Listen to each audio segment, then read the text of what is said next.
শেষ 3 ম্যাচে নিয়েছেন 20 উইকেট, তবু অস্ট্রেলিয়া বিপক্ষে প্রথম ম্যাচে অনিশ্চিত তাইজুল ইসলাম। তাসমান পারে অভিষেক হতে পারে টাইগার এক তরুণ তারকার।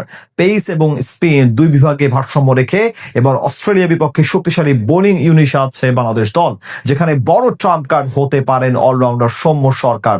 সব মিলিয়ে ওদের বিপক্ষে কেমন হতে যাচ্ছে বাংলাদেশের বোলিং বিভাগ, তাই নিয়ে বিস্তারিত এই রিপোর্টে। বাংলাদেশ ক্রিকেটের সবচেয়ে আন্ডাররেটেড সদস্যকে টেস্ট ফরম্যাটে তাইজুল ইসলামকে বেছে নিয়ে কয়েকবারই আলোচনায় এসেছেন পিসিবির বর্তমান প্রেসিডেন্ট ও সাবেক অধিনায়ক তামিম ইকবাল। আন্ডাররেটেড বিবেচনা বাদ দিলেও দেশের ইতিহাসে বিশেষ করে লাল বলে তার অবদান কিংবদন্তির সমতুল্য। সেই তাইজুল নিজের কেরিয়ারের প্রথমবার অস্ট্রেলিয়ার মাটিতে গিয়েছেন টেস্ট খেলতে। ডারউইনের বিমানে ওঠার আগে অবশ্য দুরন্ত ফর্ম বহন করেছেন বামহাতি এই স্পিনার। শেষ 3 ম্যাচে তার শিকার 20 উইকেট। তার চেয়ে বড় কথা, সবশেষ 10 টেস্টে তাইজুলের ঝুলিতে উঠেছে মোট 59 উইকেট। তবুও অস্ট্রেলিয়ার বিপক্ষে প্রথম ম্যাচে নিশ্চিত না তাইজুল। এখান থেকে পরিষ্কার বর্তমানে টাইগার স্কোয়াডে কতটা প্রতিদ্বন্দ্বিতা বিদ্যমান। সব ঠিক থাকলে অস্ট্রেলিয়ার মাটিতে নিজেদের সেরা বোলিং ইউনিট নিয়ে মাঠে নামবে টিম টাইগার্স। তাসমান সাগরের পাড়ে সবসময় বাতাস থাকে। এখানে টেস্টে প্রথম 2 থেকে 3 দিন পেসাররা খানিকটা বাড়তি সুবিধা পেয়ে থাকেন, বিশেষ করে বাড়তি বাউন্স এবং এয়ার সুইং পেয়ে থাকেন বোলাররা। সেই কথা বিবেচনা করেই পেসারদের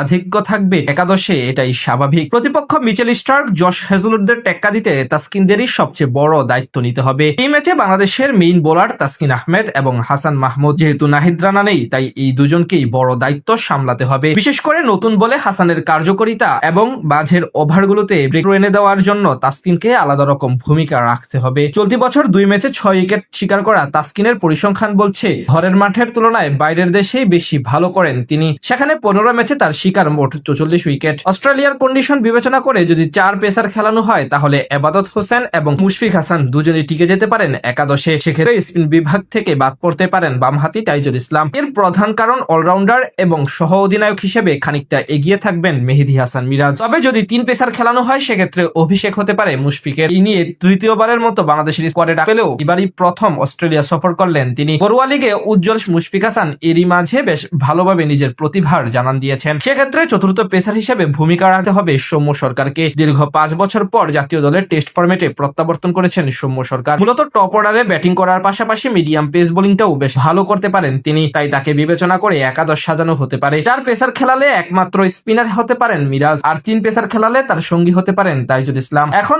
আগামী 13 আগস্ট ডারউইনের উইকেট বিবেচনা করে সিদ্ধান্ত নেওয়া হবে কেমন বোলিং ইউনিট নিয়ে স্বাগতিকদের চ্যালেঞ্জ জানাতে নামবে বাংলাদেশ দল। বাংলাদেশ ক্রিকেটের সবচেয়ে আন্ডাররেটেড সদস্যকে টেস্ট ফরম্যাটে তাইজুল ইসলামকে বেছে নিয়ে কয়েকবারই আলোচনায় এসেছেন পিসিবির বর্তমান প্রেসিডেন্ট ও সাবেক অধিনায়ক তামিম ইকবাল। আন্ডাররেটেড বিবেচনা বাদ দিলেও দেশের ইতিহাসে বিশেষ করে লাল বলে তার অবদান কিংবদন্তির সমতুল্য।